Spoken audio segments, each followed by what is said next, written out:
throughout the Epstein files, and not long thereafter, in July, you and the Attorney General released a memo claiming that, quote, no further disclosure would be appropriate or warranted. In a few short months, how did you go from being a crusader for accountability and transparency for the Epstein files to being a part of the conspiracy and cover-up? The answer is simple. You said it yourself, because of who's on that list. That's what we're working with. Oh, wait, have you released all of the stuff that the FBI has seized from Epstein's house? The computers, the emails, the file cabinets, the documents? What about the financial records? Have you released all of that? Everything the court has allowed us to Which release. court are you talking about? 3 separate federal courts have come in and said... We're talking about the evidence you've got. It's got nothing to do with what those courts have. Do you have any idea how the law works? Hey guys, Adam is here. So what just happened, guys? FBI Director Kash Patel, Trump's own hand-picked pick, sat before the Senate under oath and publicly connected dots between the Jeffrey Epstein network and the man who appointed him. The person Trump installed to lead the FBI just became one of the most damaging witnesses against him. Picture the scene in your mind.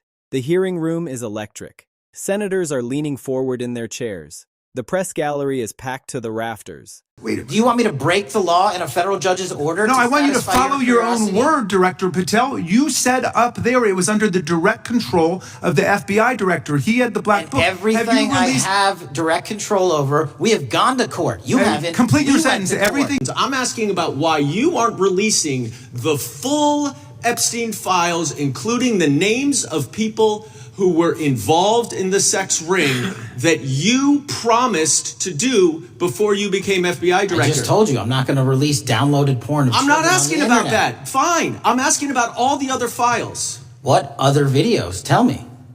Tell me. That's what I'm asking. Tell me. You're saying there are no videos that would be relevant to anyone else involved in the Jeffrey Epstein sex ring. Pursuant to Mr. Acosta's collection of information. Every word is being beamed out live to millions of viewers who can sense that something monumental is about to happen. And then Patel starts speaking, and the words that come out of his mouth don't match the script anyone expected. This isn't the loyal soldier running interference for his boss. This isn't the partisan attack dog deflecting every uncomfortable question. This is something entirely different.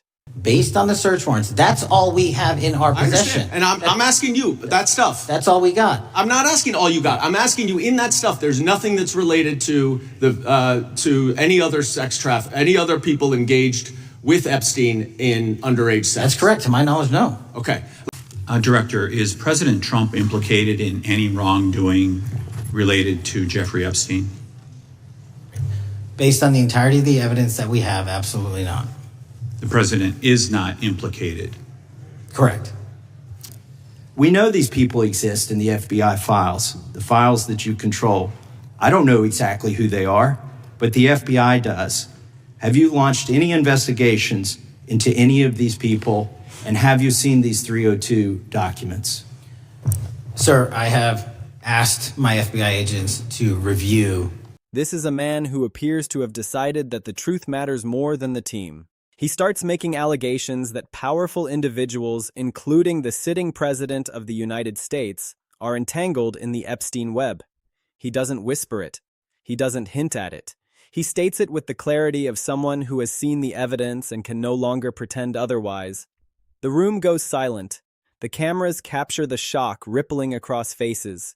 The entirety of the Epstein files and bring forth any credible information. And we're working with Congress not only to divulge that information and produce it to you, but any investigations that arise from any credible investigation will be brought. There have been no new materials brought to me launching a new indictment. Will you meet with the victims as well? The FBI will meet with anyone who has new information. Will you personally meet with them? The FBI and the professionals who are handling the cases will.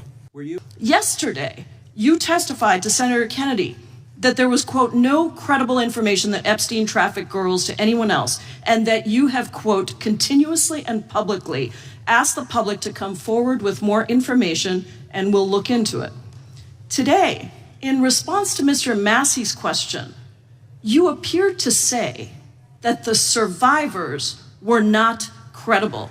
These are survivors. That's not at all what I said. Okay, great. I'm going to ask you this in a second, but let me tell you about then the don't lie about survivors, me. and let's bring them up here into the room. These are women. And somewhere, undoubtedly, Trump is watching and realizing that his worst nightmare is unfolding in real time. But hold on, because what comes next makes even that look tame. Patel doesn't stop at vague insinuations. He goes straight for the jugular of the most controversial, most debated, most suspicious death in recent American memory. Who came to the Hill and testified that they were groomed and raped at the age of 14 and 16 years old, and they called to meet with the president and to meet with the FBI and to have people investigate their claims. Some of them have never testified before. If you are so interested in getting the public to submit any information, why have you not met with them? You said you haven't met with them. Have you met with them? I'll give you one more chance. My job as the FBI director is to Is invite the all answer yes or investigative no leads. to whether or not you met with these women who were sexually abused and raped? Any insinuation by you or any What people is on the your an- side that I am not manhunting child predators and sex traffickers, just look at the Mr. stats. Patel, And you talk Mr. about Chairman, cover-ups, man. Mr. Chairman, you this talk is about my time, cover-ups. and I will take as much time as I Where were want. you during the Instruct Obama the and Biden witness, Mr. administrations Chairman. when these so-called Instruct the cover-ups were witness. going on? Mr. Why didn't Chairman. anyone in those administrations talk to any of these Mr. purported Chairman. witnesses? He looks at the senators, he looks at the cameras, and he essentially declares that the official story about Epstein's demise doesn't hold water. He's challenging the suicide narrative. He's suggesting that Epstein didn't just conveniently die before he could testify against his powerful friends. He's implying, with the weight of the FBI directorship behind his words, that this was something far more sinister. And then he calls for a fresh investigation. A full, uncompromised, no-holds-barred reopening of the entire case. Think about what that means. The FBI director, Trump's own hand-picked man, is standing before the world and saying that the circumstances of Epstein's death need to be examined with fresh eyes because the old conclusions stink to high heaven. He's saying the cameras that malfunctioned, the guards who fell asleep, the protocols that were mysteriously ignored. None of it adds up. And it's time to find out who benefited from Epstein's permanent silence. Then the hearing takes another sharp turn into territory that nobody saw coming. Lawmakers start pressing him about a specific piece of evidence that has been swirling in the rumor mill for months, but has never been addressed so directly in an official setting. A birthday note, allegedly handwritten by none other than Donald Trump himself to Jeffrey Epstein. And not just any birthday note. One that reportedly contains crude, inappropriate drawings and language that would be devastating if authenticated. The White House has been screaming from the rooftops that it's a forgery, a fabrication, a deep fake designed by political enemies to smear the president. They've called it fake news so many times the phrase has lost all meaning. So naturally, when the senators ask Patel about it, everyone expects him to dismiss it instantly. Everyone expects him to back up his boss and call it the obvious fraud that the administration insists it is, but he doesn't. Instead, he agrees to launch a formal investigation into whether the note is real or not. He commits the resources of the Federal Bureau of Investigation to determining if the President of the United States actually sent lewd birthday messages to a convicted sex trafficker. Can you process that? Your own FBI director is saying on live television that this evidence is credible enough to warrant a full probe. If it was clearly fake, if it was the obvious forgery Trump claims it is, Patel could have shut it down right there. He could have said there's nothing to see. He chose not to. He chose to treat it as a legitimate lead worth pursuing. The digital world immediately caught fire. Social media platforms transformed into raging infernos of outrage, confusion, and wild speculation. The hashtags started trending within minutes. Everyone had a take. Everyone was picking a side. And the most fascinating part was watching Trump's base fracture in real time, splitting into warring factions that couldn't agree on whether this was a betrayal or a long overdue moment of accountability. Some of the most hardcore MAGA voices, people who have defended Trump through every controversy, through every indictment, through every scandal that would have ended any other political career, suddenly found themselves unable to reconcile what they were seeing. They had demanded transparency. They had screamed about elite pedophile rings. They had insisted that the Epstein files must be released so the guilty could be exposed. And now the transparency they begged for was arriving, and it was pointing directly at their own guy.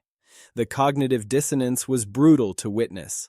Others immediately circled the wagons, declaring that Patel had been compromised, that the deep state had gotten to him, that this was all an elaborate setup designed to destroy Trump from within. But even those voices sounded less confident than usual. There was a tremor in their defenses, and then came what might be the most damaging moment of all, the quiet admission that slipped out almost as an afterthought but landed like a bomb. A senator asked a simple, direct question. How many times does Donald Trump's name appear in the Epstein files? It's the question everyone has been asking. It's the question that keeps people up at night scrolling through their phones looking for answers. And Patel's response was stunning. He admitted under oath in front of the entire world that he doesn't know. He hasn't checked. The director of the FBI, the man responsible for overseeing the most sensitive investigative files in the country, hasn't bothered to look at how often his own boss's name appears in documents connected to one of the most notorious criminal enterprises in history. How is that possible? How does that make any sense? If you were appointed to run the FBI and you knew there were files containing references to the president, wouldn't that be the absolute first thing you examined? Wouldn't you want to know exactly what was in there so you could prepare, so you could strategize, so you could get ahead of whatever might eventually leak? Unless, of course, he did look. Unless he knows exactly what's in those files, and it's so damaging that pleading ignorance is the safest option available. The media ecosystem has gone into total meltdown mode. Every network is covering this around the clock. CNN is running wall-to-wall analysis with panels of legal experts breaking down the potential criminal implications. MSNBC can barely contain their excitement as commentators connect these revelations to years of speculation about elite corruption. And then there's Fox News, caught in the most uncomfortable position imaginable. Their usual playbook, defend Trump at all costs, pivot to Hunter Biden, attack the media, change the subject, it isn't working this time. You can see the strain on the anchors' faces as they struggle to spin a story that has no good angle for their audience. They're trying to paint Patel as a traitor while simultaneously not undermining the FBI as an institution. They're trying to dismiss the allegations while not looking like they're covering up for pedophile networks. It's an impossible tightrope, and they're wobbling badly. The footage of their on-air struggles is becoming content in itself, clipped and shared and mocked across every platform. What makes this whole situation so extraordinarily dangerous for Trump is that it's not coming from his usual enemies. This isn't the mainstream media fabricating stories. This isn't the Democrats launching another impeachment inquiry. This isn't the deep state operatives he's been warning about. This is his own guy. The person he personally selected, promoted, and trusted. Patel was supposed to be the ultimate loyalist, the one who would clean house at the FBI but protect the president at all costs. He was there during the Russia investigation, standing by Trump's side. He was there during the impeachments, defending him on every show that would have him. He built his entire career trajectory on being known as Trump's man, the reliable defender who would never waver. And now that same man is sitting before the Senate, under the bright lights and the oath of truth, and he's opening doors that Trump desperately needs to remain sealed. He's not just failing to protect the president, he's actively creating new vulnerabilities, new lines of inquiry, new paths for investigators to follow. The Epstein case has always existed as this dark, ominous cloud hovering over the entire American political class. Everyone with any awareness of the situation knows that powerful people from both parties were involved. Everyone knows there are secrets buried in those files that would shake the foundations of multiple institutions. Everyone knows the official story about Epstein's death is riddled with holes you could drive a truck through.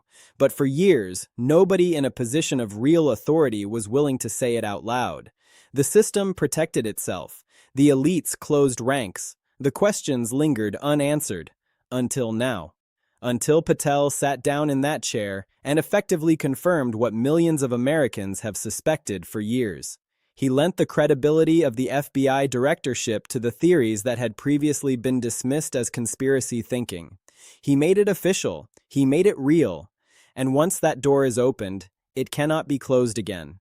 The momentum builds, the questions multiply, the pressure becomes unbearable. Let's delve deeper into who Kash Patel actually is and why his transformation is so significant. This isn't some moderate Republican who was always skeptical of Trump. This isn't a career bureaucrat who got appointed by accident. Patel was handcrafted in the MAGA political machine. He came up through the ranks as a hardcore loyalist, the kind of guy who would go on any program and defend any position if it meant protecting the president. When Trump picked him for the FBI, the message was clear. This is an enforcer, someone who will purge the disloyal elements and ensure the Bureau never again challenges the White House. The assumption across the political spectrum was that Patel would be a rubber stamp, a yes man, a shield. The fact that he has instead become a conduit for uncomfortable truths represents one of the most stunning reversals in recent political memory. What changed? What did Patel see when he got inside the FBI? What files did he review that transformed him from a defender into something closer to a whistleblower? The speculation is rampant. Some suggest he realized the evidence was so overwhelming that being on the wrong side of history would destroy him permanently.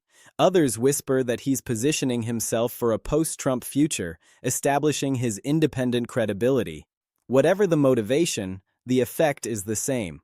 Trump's firewall has been breached from the inside. The birthday note investigation is a particularly exquisite torture for the administration. If Patel had simply dismissed it, the story would have lost oxygen. By agreeing to investigate, he's keeping it alive indefinitely. Every day that the probe continues is another day of headlines about Trump and Epstein. Every development, every leak from the investigation will generate fresh waves of coverage. The White House is trapped in an impossible position. If they pressure Patel to drop the investigation, it looks like obstruction. If they let it proceed, they risk the possibility that the note is authenticated and their forgery claims are exposed as lies. And what if the note is real? What if forensic analysis determines that the handwriting matches, that the paper is from the right era, that the ink is consistent with the time frame? The political damage would be catastrophic.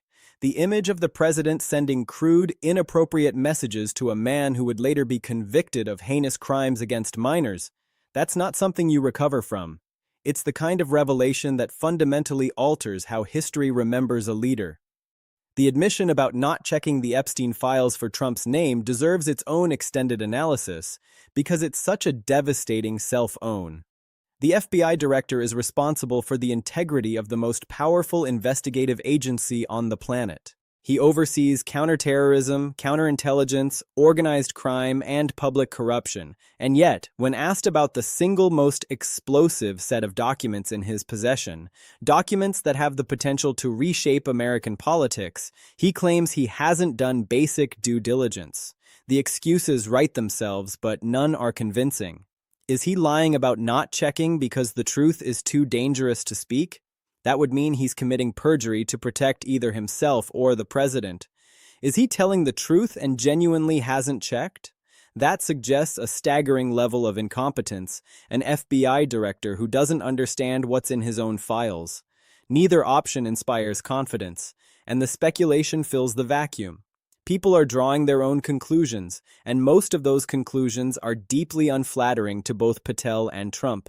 The Attorney General is getting pulled into this maelstrom as well. Senators have been grilling Pam Bondi about the Epstein-related investigations, demanding details about co-conspirator probes, asking pointed questions about who else might face charges, and pushing for timelines on when the full files will be released to the public. Her responses have been classic Washington evasion, non-answers wrapped in legal jargon, promises to look into things without any commitment to actual action, deflections that satisfy absolutely nobody. The pattern is unmistakable. Two of the highest-ranking law enforcement officials in the country, both appointed by Trump, are behaving like people with something to hide. They're not projecting transparency. They're not demonstrating the confidence that comes from having nothing to fear. They're acting like cornered witnesses who know the truth is dangerous and are trying desperately to avoid being the ones who have to reveal it. The body language experts are having a field day. The political analysts are connecting dots that were previously invisible. The fractures within the MAGA movement are the most politically significant development here. Trump's base has always been his superpower. Their unwavering loyalty allowed him to survive scandals that would have annihilated any other politician. But loyalty is a two-way street, and a growing segment of the base is beginning to feel that they've been played. They were promised a fighter who would take on the corrupt elites. They were told the Epstein files would be released and the guilty would be exposed. They believed they were on the side of truth and justice. Now they're watching their leader resist the very transparency they demanded. They're watching their movement's figurehead potentially implicated in the exact kind of elite corruption they despise. The disillusionment is spreading through the grassroots. Online forums that were once bastions of unquestioning Trump support are now hosting heated debates between those who want to wait and see and those who feel betrayed beyond redemption.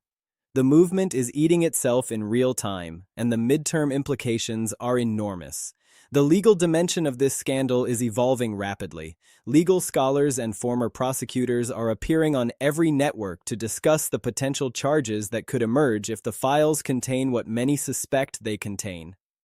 Obstruction of justice for blocking the release of documents. Conspiracy charges if there was coordination to cover up crimes. Potentially far more serious charges if the evidence connects any currently serving official to the actual criminal enterprise. We're not in the realm of political embarrassment anymore. We're in the realm of potential prison sentences. Even the discussion of these possibilities, even if no charges are ever filed, is politically devastating. The words Trump and Epstein are now permanently linked in the public consciousness in a way they weren't before. The association sticks. It follows him everywhere. It colors every other issue he tries to address. He can't pivot to the economy or the border because the questions keep coming back to Epstein. The scandal has swallowed his presidency. Election season looms, and this scandal has completely upended the strategic calculations of both parties. Democrats are practically giddy. They have been handed a weapon of mass political destruction, and they are going to use it relentlessly. Campaign ads are already being produced featuring Patel's testimony. Mailers are being designed connecting Republican candidates to a president whose own FBI director is investigating his ties to a sex trafficker. The attack lines write themselves. Republicans, meanwhile, are in full panic mode. Every candidate has to answer the impossible question. Do you stand with Trump on this, or do you distance yourself? There is no safe answer. Defending Trump alienates the suburban moderates who decide close elections. Criticizing Trump triggers a primary challenge from the MAGA base. The party is paralyzed, trapped between its leader and its electoral survival. Some strategists are already writing off certain races as unwinnable because of the toxic association. The broader significance of this moment extends far beyond one politician or one election. The Epstein case has always represented something fundamental about power and accountability in America.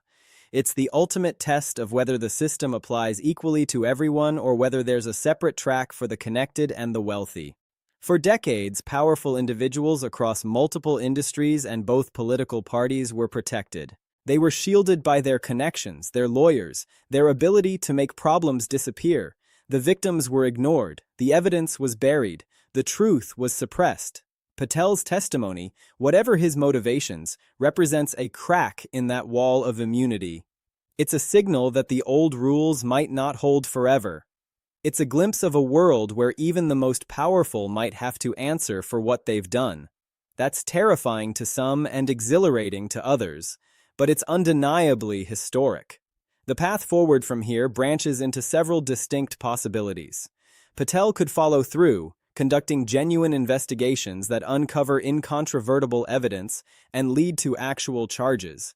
That would be the nuclear option, the full unraveling of the protective shield, and it would change American politics permanently.